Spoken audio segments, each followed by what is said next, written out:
¿Qué tal, compañeros? En esta ocasión vamos a hablar de cómo calcular un conductor eléctrico de forma muy general. Vamos a tocar algunos aspectos técnicos también al respecto. Para empezar tenemos que elegir nuestros conductores, pero los vamos a elegir por ampacidad y por caída de tensión. Mínimo tienen que pasar estos dos criterios. Un conductor eléctrico es un metal y por lo regular, ¿qué metales ocupamos? Ocupamos cobre y ocupamos aluminio. Podríamos ocupar otros metales, por ejemplo oro, plata, pero son metales preciosos, son demasiado caros y no entran dentro del presupuesto. Entonces se descartan. Podemos ocupar acero, hierro, otros materiales que son metales también, pero que no son tan buenos conductores. Por eso siempre será cobre y aluminio. Ahora, el aluminio sí se puede ocupar, pero solamente a partir del calibre 6AWG. No vamos a poder ocupar un cable del 14, del 12, del 10 y del 8. Lo hemos repetido muchas veces y lo tenemos que seguir repitiendo. No es correcto usar cables de aluminio o los que son más comúnmente conocidos como alucobre, ¿sí? Porque son más distribuidos que el aluminio del 14. Está más distribuido el alucobre del 14, pero no está permitido. Hay una tabla en la norma que lo dice. ¿Sí? Es la tabla 310-106A. Entonces, no se debe usar aluminio ni alucobre en 14, 12, 10 y 8. Eso debe quedar muy claro. Vamos a usar cobre. Si ya tenemos unos alimentadores o unos cables más gruesos, que pueden ser 6, 4, 2, 1, 0, 2 ceros, sí se puede ocupar el aluminio. Pero tenemos que tener cuidado de no juntar dos materiales distintos. Por ejemplo, unir cobre y aluminio. ¿Por qué? Porque se va a sulfatar, como lo conoce la mayoría. Se va a provocar un par galvánico y se va a oxidar. Por eso es importante recalcarlo. ¿Qué es la ampacidad? Habíamos mencionado que íbamos a calcular por ampacidad y por caída de tensión. ¿Qué es la ampacidad? La ampacidad es la máxima conducción de corriente que soporta un cable a una temperatura normal, ¿sí? Sin llegar a una temperatura que afecte ya a la terminal, a la conexión eléctrica.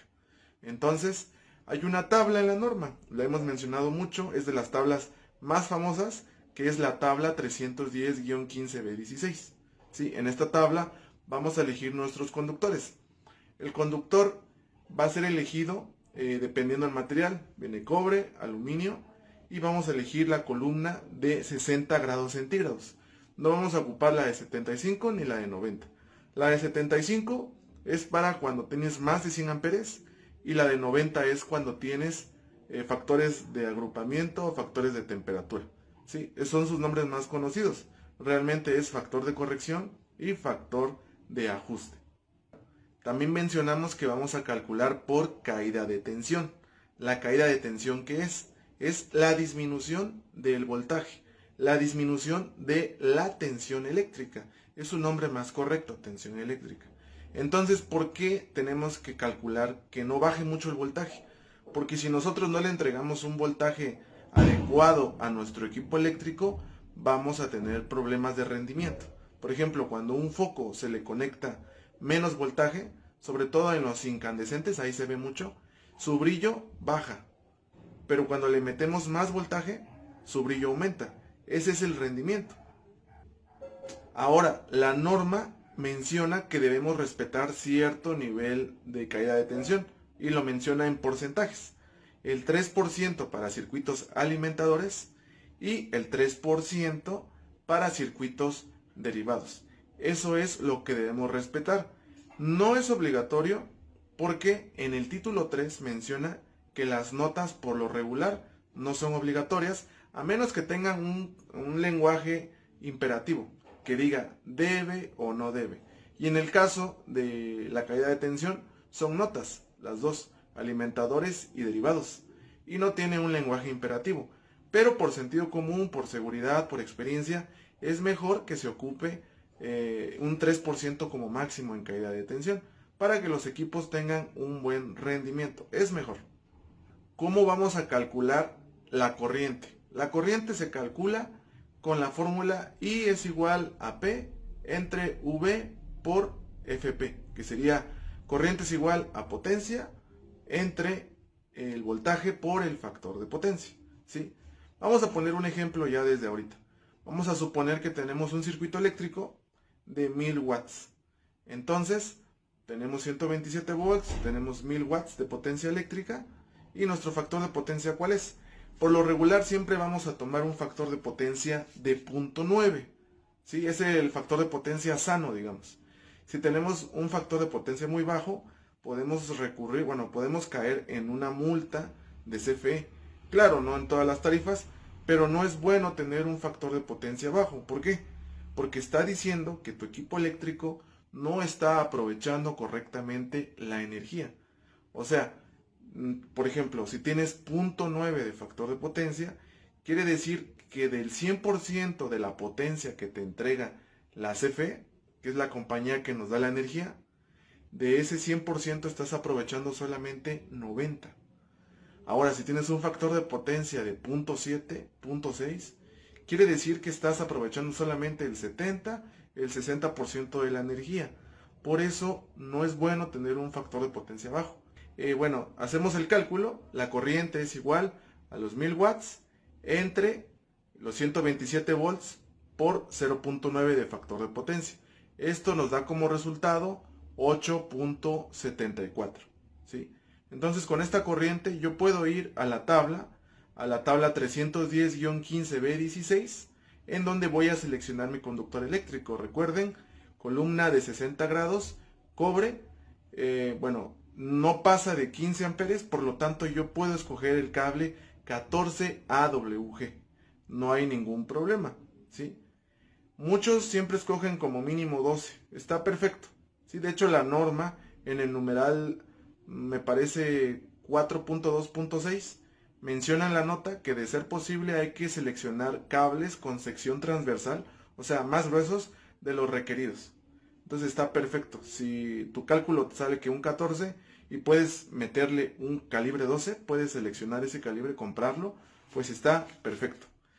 Bueno, ahora la caída de tensión. En la caída de tensión necesitamos saber 4 factores.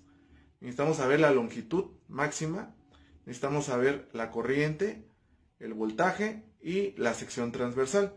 Como ya elegimos nuestro conductor, que es el calibre 14, ya sabemos la sección transversal.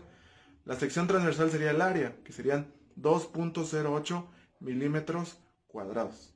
Ahora, lo único que no sabemos y que no hemos definido es la longitud. ¿Qué tan lejos está de la protección hacia la carga? ¿Qué longitud hay en ese tramo? Vamos a suponer que tenemos 20 metros. Entonces, ocupamos la fórmula, que es caída de tensión en porcentaje es igual a 4, que es una constante que ya viene en la fórmula y no tienes que cambiarla para circuitos monofásicos, ¿sí? 4 por longitud por corriente entre el voltaje por la sección transversal. Entonces, 4 por 20 metros por 8.74 amperes entre 127 volts por 2.08 milímetros cuadrados. Esto da como resultado 2.75% de caída de tensión. Habíamos mencionado que como máximo necesitamos un 3%. Entonces este cable por ampacidad cumple y por caída de tensión también cumple. Entonces es el correcto el calibre 14. Pero como habíamos mencionado, si podemos elegir un cable aún más grueso, está mejor. ¿Por qué? Porque va a reducir la caída de tensión, va a reducir también la temperatura que va a tener este cable. Y por lo tanto, al calentarse menos, va a haber menos probabilidad de que haya alguna falla. Muchas veces las fallas que se producen es porque el cable estaba un poco suelto, digamos había un falso contacto. Esto provoca pequeñas chispas, pequeños arcos, calienta las terminales y las puede llegar a quemar, ¿sí? Muchas veces pasa eso. Por eso es importante también el reapriete de terminales, para que no se calienten las terminales. A veces no es por corriente, sino es porque no está bien sujeto, ¿sí? No está bien apretado. Entonces, decimos, calibre 14 está bien, si podemos colocarle un calibre 12, mejor, ¿sí? Entonces, así queda el cálculo. Nuestro circuito queda con calibre 12.